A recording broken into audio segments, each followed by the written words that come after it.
નમસ્કાર, મની મેનેજરમાં આપનું સ્વાગત છે અને મની મેનેજર એટલે તમારા નાણાંના ચોક્કસ આયોજન માટે અપાતું માર્ગદર્શન. હું પ્રીતિ દલાલ આપનું સ્વાગત કરું છું આજના મની મેનેજરમાં. તો નવું નાણાકીય વર્ષ શરૂ થઈ ગયું છે, ત્યારે આ વર્ષથી બજેટમાં જાહેર થયેલા બદલાવો અને બીજા પણ ઘણા બધા બદલાવ લાગુ થશે, જેની તમારા ફિનાન્સ પર અસર થશે ને જેને તમારે ધ્યાનમાં પણ રાખવું જોઈએ જ્યારે તમે આ વર્ષનું ફાઇનાન્શિયલ પ્લાનિંગ કરો છો ત્યારે. તો આ કયા બદલાવ છે અને તેનો લાભ કઈ રીતના લઈ શકશો, તમે તમારા ઇન્વેસ્ટમેન્ટ સ્ટ્રેટેજીમાં એને કઈ રીતના યુઝ કરી શકશો, એ અંગેની આપણે આજે ચર્ચા કરીશું. અને આ ચર્ચામાં આપણી સાથે જોડાયા છે નિમિત્ત કન્સલ્ટન્સીના ફાઉન્ડર અને ચાર્ટર્ડ એકાઉન્ટન્ટ નિતેશ બુદ્ધદેવ. નિતેશ, ઘણું સ્વાગત છે આપનું. અને ફાઇનાન્શિયલ યર નવું શરૂ થઈ ગયું છે, 25-26. આપણે બજેટ આવતા જોયું અને ત્યારે બજેટ વખતે પણ આપણે ચર્ચા કરી હતી કે શું હવે બદલાવ આવ્યા છે, પણ હવે ઇમ્પ્લિમેન્ટ આ ફાઇનાન્શિયલ યરમાં થશે ને, એટલે આપણને થયું કે ચલો યાદ કરાવી દઈએ. જ્યારે તમે યર બિગિનિંગમાં જો તમે પ્લાનિંગ કરતા હો, જે કરવું જ જોઈએ, તો આ બધા જ પણ પ્રાવધાનો તમારે ધ્યાનમાં રાખવાના અને એ મુજબ તમે ઇન્વેસ્ટમેન્ટ કરી શકો છો અને ધ્યાનમાં રાખવા જરૂરી છે. ફર્સ્ટ એન્ડ ફોરમોસ્ટ, જે ઓફકોર્સ ટેક્સ ફ્રી ઇન્કમ જે આપણને જોવા મળશે, સ્લેબમાં ઘણો બધો આપણે ચેન્જીસ જોયા છે, એ એક પહેલાં તો દર્શકોને યાદ કરાવી દઈએ. નિતેશ, પાક્કું. થેન્ક યુ પ્રીતિજી, આજે શોમાં ઇન્વાઇટ કરવા માટે, અને તમને અને તમામ દર્શકોને ન્યૂ ફિનાન્શિયલ યરની ખૂબ ખૂબ શુભેચ્છાઓ અને ફાઇન એન્ડ રિવોર્ડિંગ રહે આપણા બધા માટે. કારણ કે લાસ્ટ ફિનાન્શિયલ યર થોડું ઓકે ગયું છે, થોડા લોસીસ જોયા છે, except one of the asset class, બાકી બધું થોડું ડામાડોળ રહ્યું છે. બટ ઠીક છે, let's hope for a best and let's start off with a positive note. જેમ પ્રીતિજી તમે કીધું એમ આપણે બજેટ ટાઈમ પર ડિસ્કસ તો કર્યું હતું કે આ ફિનાન્શિયલ યરથી શું ચેન્જ થવાના છે, બટ આ એક ટાઈમલી રિમાઇન્ડર છે. અને એટલું જ નહીં પ્રીતિજી, હું માનું છું કે જ્યારે પણ આપણે ટેક્સ પ્લાનિંગ કરીએ એ હંમેશા એક પ્રોપર ટાઈમ પર શરૂ થવું જોઈએ. નોર્મલી તમે લાસ્ટ એટલે જાન ફેબ માર્ચમાં તમે ફિનાન્શિયલ માટે પ્લાન કરો તો ઘણીવાર લેટ થતું હોય છે. સો જો તમને અત્યારથી જ ખબર હોય કે શું રૂલ્સ અને રેગ્યુલેશન છે, શું ટેક્સેશન છે, શું એના ડિફરન્ટ સ્લેબ્સ છે, કે શું બેનિફિટ્સ છે, સો હું એપ્રિલથી રેડી છું કે આખું ફૂલ ફિનાન્શિયલ યરમાં હું એને યુઝ કરી શકું. પણ એના માટે મને એનું નોલેજ હોવું ઇમ્પોર્ટન્ટ છે. તો આપણે જલ્દીથી એકવાર દર્શકોને યાદ કરાવી દઈએ કે હવે આ 1 એપ્રિલથી જે સ્લેબ રેટ છે એમાં કાફી સારા ચેન્જીસ જોવા મળ્યા છે. જે 0 to 4 લાખ નીલ, ન્યૂ રિજીમની વાત કરીએ છીએ, ન્યૂ રિજીમ અને ઓલ્ડ રિજીમ હજી પણ છે. New regime 0 to 4 lakh nil, no tax, તો અપ ટુ 4 લાખ રૂપીસ કોઈ ટેક્સ નથી. 4 થી 8 લાખમાં 5%, 8 થી 12 લાખ 10%, 12 થી 16 લાખ 15%, 16 થી 20 લાખ 20%, 20 થી 24 25%, અને જો 24 લાખ ઉપરની જે પણ ઇન્કમ છે એના પર 30% લાગશે. દર્શકો એકવાર યાદ કરાવીશ, આ 15 લાખ હતી તો એક બહુ મોટો જમ્પ છે. ઓલ્ડ રિજીમમાં કોઈ ફેરબદલ કરવામાં નથી આવ્યો, એના સ્લેબ રેટ એમનેમ છે. 0 to 2.5 લાખ નો tax, 2.5 to 5 5%, 5 to 10 20%, and more than 10 30%. But એમાં બહુ બધા ડિડક્શન અને એક્ઝેમ્પશન મળે છે જે આપણને ન્યૂ રિજીમમાં નથી મળતા. સો આ મોટો તફાવત છે ન્યૂ રિજીમ અને ઓલ્ડ રિજીમમાં. પ્રીતિજી, ઓકે. તો ઓફકોર્સ એક સ્લેબમાં આપણે ચેન્જીસ જોયા છે અને ઓફકોર્સ ન્યૂ અને ઓલ્ડ બંને અવેલેબલ છે, પણ તમારે આજે ધ્યાનમાં રાખવાનું હશે તમે કયો ચૂઝ કર્યો છે એ પ્રમાણે તમે નજર રાખી શકો છો. પણ 12 લાખ સુધી નો ટેક્સ જે આપણે જોયું છે, એક બિગ આપણે જોયું હતું, અને જે બજેટમાં જ્યારે આવ્યો હતો ત્યારે we all var so happy. પણ કઈ રીતના એક નો ટેક્સ આવે છે? બિકોઝ રિબેટ્સ છે એટલે આ એક આપણને ફરક પડશે. જો તમારે એનું મેથ્સ સમજાવવું હોય તો કઈ રીતના સમજાવશો? બિલકુલ પ્રીતિજી, આ બહુ ઇમ્પોર્ટન્ટ વસ્તુ છે. કારણ કે જ્યારે આપણે સ્લેબ રેટ જોઈએ છે ત્યારે લોકો, મને પણ કાફી ક્લાયન્ટ્સ આવીને પૂછે છે, નહીં 0 to 4 લાખ કોઈ ટેક્સ નથી તો એમ કે છે. અને હવે એકવાર ન્યૂઝમાં એમ પણ આવે છે ને, એમ પણ અમે સમજ્યા કે 12 લાખ સુધી કોઈ ટેક્સ નથી. તો આ શું ગડબડી છે? સિમ્પલ છે, બીકોઝ ઓફ ધ રિબેટ મને ટેક્સ નથી ભરવો પડતો જો મારી ઇન્કમ 12 લાખ અથવા તો 12 લાખ કરતા ઓછી છે. સો જેવી તમારી ઇન્કમ 4 લાખ ઉપર જશે, તમારે ટેક્સ કેલ્ક્યુલેટ કરવો પડશે. જ્યારે તમે ટેક્સ કેલ્ક્યુલેટ કરશો અને 12 લાખ સુધી પહોંચશો ટેક્સ કેલ્ક્યુલેટ કરતા, સમજો કોઈની 12 લાખ ઇન્કમ છે, તો પ્રીતિજી 60,000 ટેક્સ ભરવાનો આવે છે. જો હું 4 થી 8, 8 થી 12 એવી રીતના કરીશ, બે સ્લેબ આપણે જે હમણાં જોયા, એમાં હું ટેક્સ કેલ્ક્યુલેટ કરીશ તો 60,000 રૂપિયાનો મારે ટેક્સ ભરવાનો આવશે. બટ કારણ કે 60,000 સુધીનો રિબેટ મળે છે, એટલે જો તમારી ઇન્કમ આ ફિનાન્શિયલ યરમાં જે આજથી શરૂઆત થઈ છે એ 12 લાખ અથવા તો એના કરતા ઓછો છે, તો એનો ટેક્સ 60,000 આવે છે. પણ એ 60,000 સુધીનું તમને રિબેટ મળે છે, એટલે તમારે કોઈ ટેક્સ ભરવાનો આવતો નથી. જે ઓલ્ડ રિજીમમાં પણ રિબેટનું પ્રાવધાન છે, પણ એ 12,500 રૂપિયા સુધીનું છે. મતલબ જો તમારી ઇન્કમ 5 લાખ સુધી હશે, ઓલ્ડ રિજીમ તમે ડિક્લેર કરતા હોય અને તમારી ઇન્કમ 5 લાખ સુધી છે, તો તમને એમાં કોઈ ટેક્સ નથી ભરવો પડતો, થેન્ક્સ ટુ રિબેટ. અને જો ન્યૂ રિજીમમાં જો તમે આ વર્ષથી તો તમને 12 લાખ સુધી કોઈ ટેક્સ નહીં ભરવો પડે, કારણ કે આ 60,000નું પ્રીતિજી રિબેટ મળે છે. સો આમાં કન્ફ્યુઝ નથી થવાનું. જેવું તમારું 12 લાખની ઉપર ઇન્કમ જશે, તમારે ટેક્સ કેલ્ક્યુલેટ કરવો પડશે અને ટેક્સ ઓફર કરવો પડશે. એમાં પણ એક નાનકડો બેનિફિટ છે જે આપણે પાક્કો ડિસ્કસ કરીશું. બટ હા, ફિલહાલ રિબેટ ધ્યાનમાં રાખવા જેવો છે, જે તમને કાફી એક હેલ્પરૂપ થઈ શકે છે અને જે તમને ટેક્સ નથી ભરવાનો આવતો બીકોઝ ઓફ ધ રિબેટ. તો 60,000ના રિબેટથી 12 લાખ સુધીનો એક ટેક્સ ફ્રી આપણને ઇન્કમ મળે છે, એ તમારે ધ્યાનમાં રાખવાનું રહેશે. પણ બીજી તરફ જો નિતેશ આપણે વાત કરીએ કે લોંગ ટર્મ કેપિટલ ગેઇન્સ, આપણે એની પણ આપણે LTCGની પણ વાત કરવી જોઈએ અને STCG short term capital gains. અહીંયા કઈ રીતના તમને વિધિન જો 12 લાખની આપણે જો ઇન્કમ હોય તો અહીંયા પણ તમને એક રિબેટ મળશે કે it is separate? Very important question Preetiji, કારણ કે કાફી લોકો અહીંયા પાછા કન્ફ્યુઝ થઈ રહ્યા છે. કારણ કે રિબેટમાં એક રૂલ એવો છે પ્રીતિજી, જો મારી ઇન્કમ ટોટલ ઇન્કમ ભલે 12 લાખ કરતા ઓછી હોય, પણ એ 12 લાખ કરતા ઓછી ઇન્કમમાં જો કોઈ શોર્ટ ટર્મ કેપિટલ ગેઇન છે ઇક્વિટીમાં યા મ્યુચ્યુઅલ ફંડથી, યા તો પછી લોંગ ટર્મ કેપિટલ ગેઇન છે ઇક્વિટી યા મ્યુચ્યુઅલ ફંડથી, એટલે કે જે પણ પ્રીતિજી સ્પેશિયલ રેટ વાળી ઇન્કમ છે મારી, કેમ સ્પેશિયલ રેટ વાળી? Because short term capital gain ઇક્વિટીમાં 20% છે, લોંગ ટર્મ કેપિટલ ગેઇન 12.5% છે, અને 1 વર્ષની ઉપર લોંગ ટર્મ કહેવાય છે. અથવા તો તમારી કોઈ ઇન્કમ ક્રિપ્ટોના માધ્યમથી આવી છે, યા તો તમારી કોઈ લોટરી વિનિંગ, આ બધી વસ્તુથી આવી છે કેપિટલ ગેઇનની સાથે, રાઈટ? તો આના પર તમને રિબેટનો બેનિફિટ નહીં મળે. તો એક એક્ઝામ્પલ દ્વારા સમજાવવા માંગીશ દર્શકોને. જો તમારી ઇન્કમ સેલરીથી 9,75,000 છે, તો પહેલા તો એમાંથી 75,000નું તમને સ્ટાન્ડર્ડ ડિડક્શન મળી જશે, એટલે તમારી ઇન્કમ થઈ ગઈ 9 લાખ. હવે ધારો કે તમે કોઈ શેર યા મ્યુચ્યુઅલ ફંડમાં ઇન્વેસ્ટ કર્યું અને વિધિન 1 યર તમે એને વેચી નાખ્યું અને તમારી ઇન્કમ એમાંથી આવી છે 3 લાખ રૂપિયા. હવે 9 + 3, તો તમને એમ લાગશે મારી ઇન્કમ તો 12 લાખ કરતા ઓછી છે, મને કોઈ ટેક્સ નહીં ભરવો પડે. પણ ટેક્સ ભરવો પડશે, કારણ કે જેમ હમણાં આપણે વાત કરી, શોર્ટ ટર્મ અને long term capital gain from equity, mutual funds yeah crypto related આ બધી જે સ્પેશિયલ રેટ વાળી ઇન્કમ છે, એમાં રિબેટ નહીં મળે. તો આ જે સિનારીઓ મેં તમને કીધો, 9,75,000 સેલરી અને 3 lakh short term capital gain from equity, એમાં પ્રીતિજી મારો 60 to 400 ટેક્સ ભરવાનો આવશે. તમારી જે સેલરી વાળી ઇન્કમ છે એમાં કોઈ ટેક્સ નહીં ભરીએ, બટ તમારી કેપિટલ ગેઇન વાળી ઇન્કમ પર તમારે ટેક્સ ભરવો પડશે, ભલે તમારી ટોટલ ઇન્કમ 12 લાખ કરતા નીચે હોય. આની સાથે પ્રીતિજી એક ઇમ્પોર્ટન્ટ વાત અહીંયા કહેવા ચાહીશ કે જે લોકોને હજી નથી ખબર, ડેટ મ્યુચ્યુઅલ ફંડમાંથી તમારી કોઈ પણ આવક છે, ઓકે, એ હંમેશા શોર્ટ ટર્મ કેપિટલ ગેઇન કહેવાશે અને હંમેશા તમારા સ્લેબ રેટ પ્રમાણે ચાર્જ થાય છે. તો એના પર પ્રીતિજી આ રિબેટનો બેનિફિટ મળે છે. So which is not many people are aware. Debt mutual fund હું વેચીશ, એનો જે શોર્ટ ટર્મ કેપિટલ ગેઇન કહેવાય છે, એના પર મને આ લિમિટનો બેનિફિટ મળે છે. તો એના પર મારે ટેક્સ નહીં ભરવો પડે જો મારી ટોટલ ઇન્કમ 12 લાખ કરતા નીચે હશે તો. પણ બીજો જે એમાં આસ્પેક્ટ ડિસ્કસ કરવો હતો કે ઓફકોર્સ સાથે ફિનાન્સ મિનિસ્ટરે 1 લાખ પેલો જે કેશ છે ફોરગો કર્યું છે ને એક મોટો અમાઉન્ટ છે, અને કઈ રીતના તમે અહીંયા 12 લાખની અંદર આનો એડવાન્ટેજ લઈ શકો છો? પ્રીતિજી, જ્યારે હું મારા ક્લાયન્ટ્સ યા બીજા દર્શકો સાથે ડિસ્કસ કરી રહ્યો છું કે તમારી જે 31 માર્ચની સેલરી આવી એના કરતાં તમારી 30th એપ્રિલની સેલરી વધારે હશે, તો એ લોકોને લાગે છે કે હું એપ્રિલ ફૂલ બનાવું છું. પણ હું એવું વિચારું, તમારી પ્રીતિજી, તમારી અને બધા લોકોની ડાયરેક્ટ ઇન હેન્ડ ઇન્કમ આ 30 એપ્રિલથી વધી જશે. આ બહુ બોલ્ડ સ્ટેટમેન્ટ છે, પણ આનું રીઝન એમ છે કારણ કે જો હું 12 લાખ રૂપિયા સુધીની મારી ઇન્કમ છે, તો લાસ્ટ યર સુધી ન્યૂ રીજીમમાં પ્રીતિજી હું ટેક્સ ભરતો તો 83,200.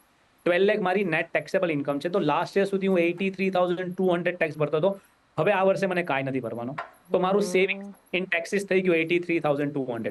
અલ્ટિમેટલી પ્રીતિજી શું થશે, મારી નેક્સ્ટ મંથની ઇન્કમ વધીને આવશે. જો હું સેલરાઇટ છું તો મેં ભલે કાંઈ ચેન્જીસ નથી કર્યા, મારી ઇન્કમ વધી નથી માનીને ચાલો, બરાબર, તો પણ મારી નેક્સ્ટ મંથની ઇન હેન્ડ સેલરી વધી જશે, જસ્ટ બીકોઝ કે લાસ્ટ યર હું ન્યૂ રીજીમમાં હતો, આ વખતે પણ ન્યૂ રીજીમમાં છું, પણ લાસ્ટ યર 7 લાખ સુધી નો ટેક્સ હતો, આ વખતે 12 લાખ સુધી નો ટેક્સ છે. હવે મારી જો 15 લાખ છે, તો લાસ્ટ યર હું ટેક્સ ભરતો તો 1,45,600 છે, આ વર્ષે હું ભરીશ 1,09,200. સો 36,400 સુધી મારી ટેક્સ ઘટી ગયો છે, એ મારી સીધી ઇન્કમ થઈ જશે, બીકોઝ ઇન હેન્ડ મારા એટલા પૈસા વધી જશે. જો મારી 20 લાખ ઇન્કમ છે પ્રીતિજી, તો હું 3,01,000 ટેક્સ ભરતો તો લાસ્ટ યર, આ વખતે હું 2,08,000 ભરીશ, તો અહીંયા 93,000ની સેવિંગ્સ જોવા મળે છે. અને લાસ્ટ જે બધા માટે એપ્લિકેબલ છે, ઘણા બધા લોકો આમાં આવી જતા હશે, મારી ઇન્કમ જો 24 લાખ અથવા તો એના કરતાં વધારે છે, મારો ટેક્સ લાસ્ટ યર હું ભરતો હતો 4,26,000 24 લાખની ઇન્કમ પર, આ વખતે આવી જશે 3,12,000. સો Preetiji, this is the highest benefit possible, which is 1,14,400. સો જેની પણ ઇન્કમ 24 લાખ એના કરતાં વધારે છે યા 24 લાખ છે, એ લોકોની ઇન્કમ, વેન આઈ સે ઇન્કમ, બીકોઝ ટેક્સ બચી ગયો, 1,14,400 થી તો એની ઇન્કમ વધી જશે. રાઈટ. સો મને લાગે આ છે આ જી લોકો સરખે યુઝ કરશે, થોડું સ્પેન્ડ ભલે કરે પણ થોડું ઇન્વેસ્ટ પણ આમાંથી જરૂર કરવું જોઈએ મને લાગે છે, કારણ કે એક સારો યસ, બેનિફિટ રહ્યો છે. એબ્સોલ્યુટલી. તો બધું સ્પેન્ડ નહીં કરતા, એકચ્યુઅલી થોડું ઇન્વેસ્ટ પણ કરવું જોઈએ ને મે બી એ ઇન્વેસ્ટમેન્ટના રિટર્નમાંથી તમે સ્પેન્ડ કરજો. મે બી તમને એક વધારે એમાંથી તમને રિટર્ન્સ મળશે ને એનો એક જોય પણ વધારે હશે, કારણ કે અત્યારના તો આપણે એવું એક્સપેક્ટ કરી રહ્યા છીએ કે ભાઈ કન્ઝમ્પશનને બૂસ્ટ મળશે, પણ કન્ઝમ્પશનને બૂસ્ટ આપજો, enjoy your today but keep something for tomorrow as well, so that તમે કન્ટિન્યુઅસ તમારું એન્જોયમેન્ટ રાખી શકો. તો ઇન્વેસ્ટ કરો અને ઓફકોર્સ વાપરો બી ખરા. બટ હેવિંગ સેડ દેટ, હવે જ્યારે જે પણ હવે નવા જે પ્રાવધાન આવે છે એ ન્યૂ રેજિમમાં આવે છે, બિકોઝ ઇવેન્ચ્યુઅલી આપણે બધા ન્યૂ રેજિમમાં ધીરે ધીરે આપણને શિફ્ટ કરવાની કોશિશ કરી રહી છે સરકાર, અને એટલે જ આપણે આ જે રિબેટ છે એ પણ આપણે ન્યૂ રેજિમમાં જોઈ રહ્યા છીએ. પણ અત્યારના જો જોઈએ તો ઓલ્ડ રેજિમમાં ઘણા બધા ડિડક્શન્સ પણ આપણને અવેલેબલ છે. કોણે ચૂઝ કરવું જોઈએ કે કયા મારે રેજિમમાં રહેવું છે, કયા એવા પોઈન્ટ્સને નજરમાં રાખવા જોઈએ કે આ એક ડિસાઇડિંગ એ બધા ફેક્ટર્સ બની શકે છે to change or not to change to new રેજિમ? Preetiji, મને લાગે છે આઈ થિંક હરેક સેલરાઇટ એમ્પ્લોયનો અત્યારે સૌથી મોટો ક્વેશ્ચન હશે કે વિચ રિજીમ ટુ ચૂઝ. હા, અને તમે જેમ પૂછ્યું એમ પ્રીતિજી, હવે શું થશે, તમે પણ સામેથી નહીં કહો ને તો HR ના મેલ આવવા મળશે કે please select your regime, because જો આપણે રિજીમ ચૂઝ નથી કરતા પ્રીતિજી તો બાય ડિફોલ્ટ ન્યૂ રિજીમ આવી જાય છે. આઈ અગ્રી કે આ બજેટ ચેન્જીસ પછી, આ બધા બેનિફિટ્સ આપ્યા પછી, આ સ્લેબ રેટના બેનિફિટ આપ્યા પછી 80% લોકો માટે કદાચ ન્યૂ રિજીમ બેનિફિશિયલ હશે. બટ તો પણ એક સિમ્પલ એક્સરસાઇઝ કરવાની છે કે તમારે ઓલ્ડ રિજીમ ચૂઝ કરવી જોઈએ કે ન્યૂ રિજીમ. એના માટે ખાલી તમને બે વસ્તુ જોશે કે તમારી CTC કેટલી છે, તમારી ટોટલ સેલરી કેટલી છે. એક ફિગર બધાને જ ખબર હશે જો તમે સેલરાઇટ છો તો, રાઈટ. અને જો તમારી ડિડક્શન અને એક્ઝેમ્પશન જેમ કે તમારા HRA, LTA, હાઉસિંગ લોન, તમારો ફ્લેક્સી પે બેનિફિટ, આ બધાને જોડી લો. ઓકે, અને એ કેટલો થાય છે. જો એક એક્ઝામ્પલ આપીશ, તમારું ટોટલ 12,75,000 ની સેલરી છે તો તમને કાંઈ સોચવાની જરૂર નથી, તમે બિંદાસ ન્યૂ રિજીમમાં જાઓ, કારણ કે તમને કોઈ ટેક્સ ભરવાનો નહીં આવે. પણ માની લો કે તમારી સેલરી 15 લાખ રૂપિયા છે. જો તમારી સેલરી 15 લાખ રૂપિયા હોય અને તમારા પાસે ટોટલ ડિડક્શન અને એક્ઝેમ્પશન 5,93,000 ના છે, તો આને બ્રેક ઇવન કહેશું. આમ એક બેક કેલ્ક્યુલેશનથી કાઢ્યો છે કે જો તમારી સેલરી 15 લાખ છે અને તમારી પાસે ડિડક્શન અને exemption, housing loan, interest, ATC, ATD, આ બધું જોડી દો. ઓકે, ફ્લેક્સી બેનિફિટ જે ઓફિસમાંથી મળે છે બધું જોડી દો. અને જો 5,93,000 થાય છે, મતલબ તમે બેમાં ટેક્સ સેમ ભરશો. ઓલ્ડ રિજીમમાં કેલ્ક્યુલેટ કરો, ન્યૂ રિજીમમાં કેલ્ક્યુલેટ કરો, બંનેમાં ટેક્સ સેમ આવશે. સો જે મુમેન્ટ તમારા 5,93,000 કરતા ડિડક્શન એક્ઝેમ્પશન વધારે છે, go for old, otherwise new. હજી એક બે સેલરી માટે હું તમને વાત કરીશ. 20 લાખની જો મારી સેલરી છે તો તમને 7.58 લાખ રૂપીસના પ્રીતિજી ડિડક્શન અને એક્ઝેમ્પશન જોશે આ બ્રેક ઇવન માટે. અને આ બ્રેક ઇવન બહુ સિમ્પલ છે કે મારી ટેક્સ બંને રિજીમમાં સેમ આવશે જો મારી પાસે 7,58,000 રૂપિયાના ડિડક્શન અને એક્ઝેમ્પશન હશે. અને last but not the least, 24,75,000 ઉપર જેની પણ સેલરી છે, યા 24,75,000 છે, તમને બ્રેક ઇવન માટે અમાઉન્ટ જોશે 8.5 લાખ રૂપિયા. હવે આ તમને જે અમાઉન્ટ કહું છું એમાંથી 50,000 સ્ટાન્ડર્ડ ડિડક્શન તો ઓલરેડી પ્રીતિજી મને ઓલ્ડ રિજીમમાં પણ મળવાનું જ છે.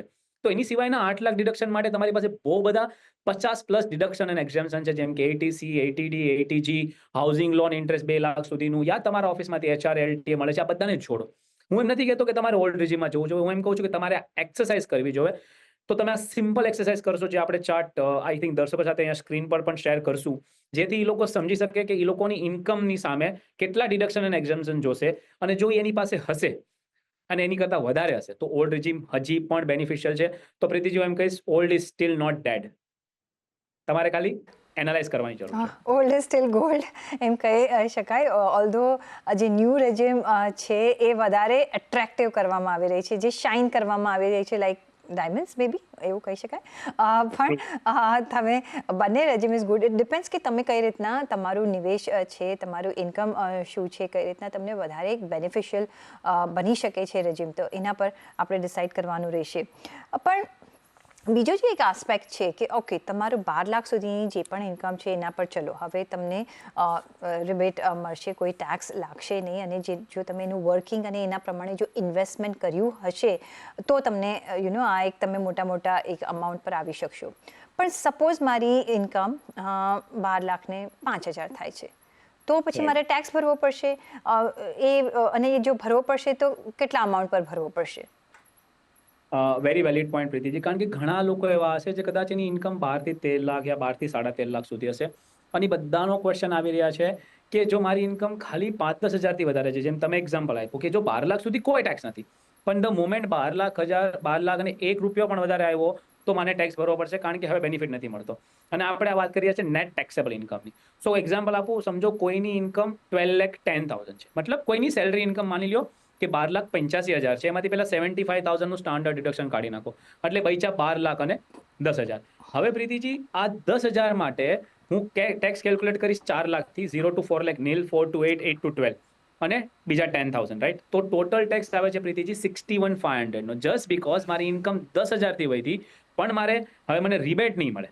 ઓકે, તો મારી ટેક્સ આવે છે 61,500 નો. બટ ગવર્મેન્ટ એમ કહે છે બીકોઝ તમારી ઇન્કમ માર્જિનલી વધી છે ને, તો તમે મને ખાલી જે ઉપરની ઇન્કમ છે, 12 લાખ ઉપરની જે ઇન્કમ છે એ મને તમે આપી દો, નહીં કે 61,500.